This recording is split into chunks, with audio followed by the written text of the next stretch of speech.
क्या शशि थरूर की राहें कांग्रेस से जुदा हो रही हैं?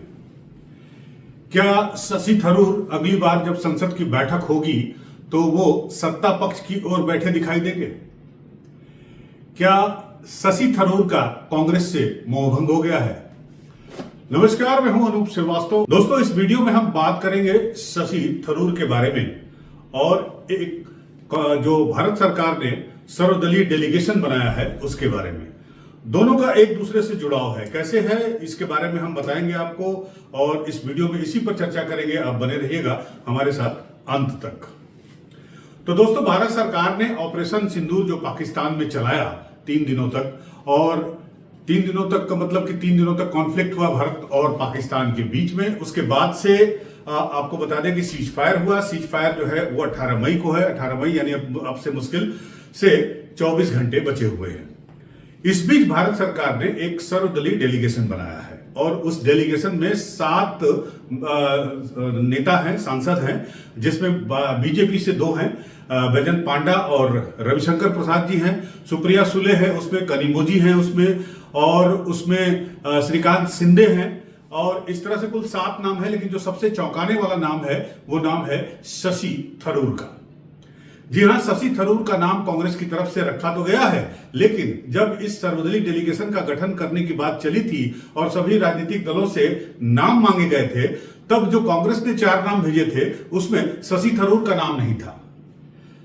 इसके बजाय आनंद शर्मा, गौरव गोगोई और नासिर हुसैन के जैसे नाम थे उसमें, लेकिन शशि थरूर का नाम उसमें नहीं था। तो आखिर शशि थरूर का नाम क्यों नहीं भेजा कांग्रेस ने? और आज जब सर्वदलीय डेलीगेशन के नामों का ऐलान किया गया और उसमें शशि थरूर को भारत सरकार ने, मोदी सरकार ने कमांडर इन चीफ बना दिया इस ग्लोबल ड्राइव के लिए, आप कह सकते हैं, और उसमें कांग्रेस के शशि थरूर का नाम सबसे ऊपर है। लेकिन इस पर जयराम रमेश ने हल्की फुल्की टिप्पणी की है। कांग्रेस ने अभी तक कोई खास टिप्पणी नहीं की है, और जयराम रमेश ने इतना जरूर कहा कि जो 4 नाम भेजे गए थे सेंटर ने उनको एक्सेप्ट नहीं किया। अब कांग्रेस इस पर सहमति जताती है या नहीं जताती है, ये तो बात की बात है, लेकिन शशि थरूर को क्यों चुना गया ये हम आपसे बात करना चाहते हैं। आपको याद होगा कि अभी फरवरी में प्रधानमंत्री नरेंद्र मोदी तिरुवनंतपुरम गए थे और वहां स्टेज पर उन्होंने अगर किसी से हाथ मिलाया, किसी से पीठ थपथपा कर बात की, हंसकर बातचीत की, वो सिर्फ और सिर्फ शशि थरूर थे। शशि थरूर की काफी प्रशंसा भी की प्रधानमंत्री नरेंद्र मोदी ने। इसके अलावा शशि थरूर का एक ट्वीट आपको याद होगा फरवरी में आया था या उसके पहले आया था, जिसमें उन्होंने लिखा था कि जहां अज्ञानता है वहां बुद्धिमान व्यक्ति का विद्यमान रहना उचित नहीं है या मूर्खता है। कुछ इस तरह का ट्वीट था उनका, एक्स पर उन्होंने पोस्ट किया था। उसी वक्त से यह लग रहा था कि शशि थरूर और कांग्रेस आला कमान के बीच में सब कुछ ठीक नहीं चल रहा है।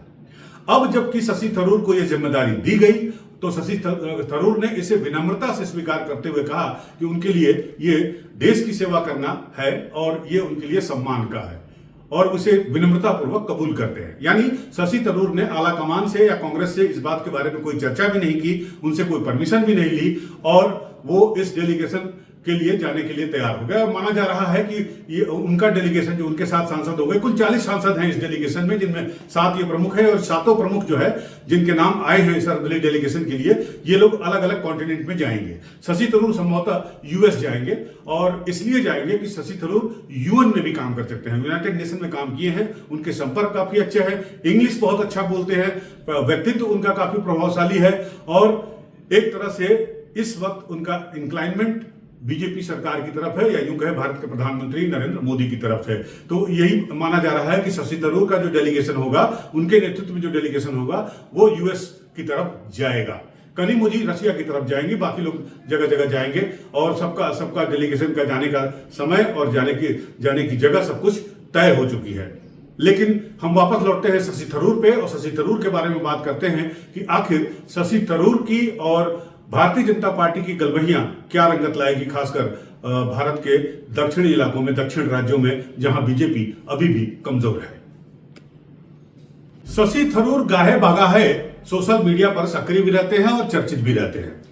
शशि थरूर को अपने पाले में खींचने का ये अवसर संभवतः बीजेपी के लिए सुनहरा साबित होगा, क्योंकि आने वाले दिनों में तमिलनाडु में चुनाव होने हैं और शशि थरूर केरल से आते हैं और शशि थरूर जैसे व्यक्तित्व, शशि थरूर जैसे अंग्रेजी बोलने वाले और शशि थरूर जैसे एक्सेप्टेबल, जो सबको स्वीकार है और सब सारी पार्टियों में जिनके संबंध है, सभी नेताओं से जिनके संबंध है, ऐसे एक पुल की जरूरत कह लीजिए या अंग्रेजी में कहिए तो ब्रिज की जरूरत है भारतीय जनता पार्टी को साउथ में अपना पेनिट्रेशन और बढ़ाने के लिए, चाहे वो केरल हो, चाहे वो तेलंगाना हो और चाहे वो तमिलनाडु हो।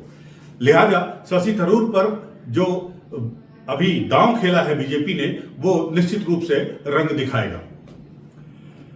शशि थरूर ने अभी तक सत्ता पक्ष ज्वाइन करने की बात नहीं कही है।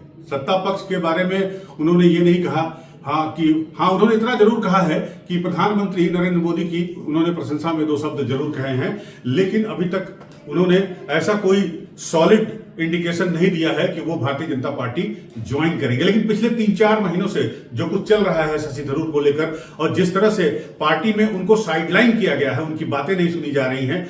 आपको याद होगा कि 22 में जब जब मल्लिकार्जुन खड़गे चुनाव जीत कर आए थे, कांग्रेस पार्टी के अध्यक्ष का जब चुनाव हुआ था, तो शशि थरूर उनके विपक्ष में खड़े हुए थे। वो चुनाव हार गए थे, लेकिन उस वक्त भी कांग्रेस ने उन्हें उसी वक्त से कांग्रेस ने उन्हें हाशिए पर रखना शुरू कर दिया था।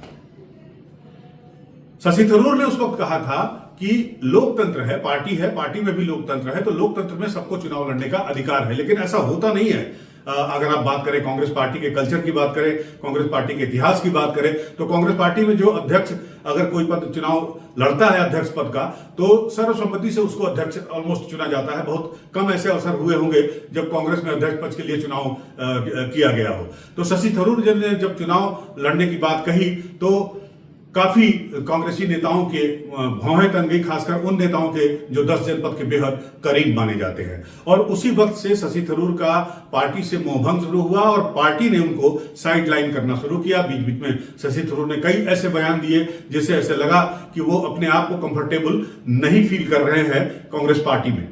और अब जबकि सर्वदलीय डेलीगेशन का हाईकमान उनको बनाया गया है, उनको हाई प्रोफाइल ये सीट मिली है, तो अब ये देखना होगा, और इसको बड़ी खुशी से उन्होंने स्वीकार भी किया है, तो ये देखना होगा कि आखिर ये जो उड़ान भरी है शशि थरूर ने, वो कहां जाकर रुकती है।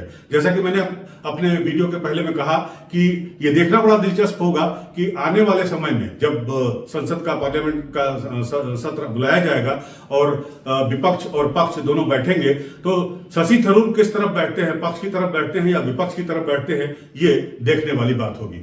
बनी रहेगी हमारी नजर, आप भी हमारे साथ बने रहिए। मिलते हैं आपसे अगले वीडियो में, तब तक के लिए नमस्कार, जय हिंद।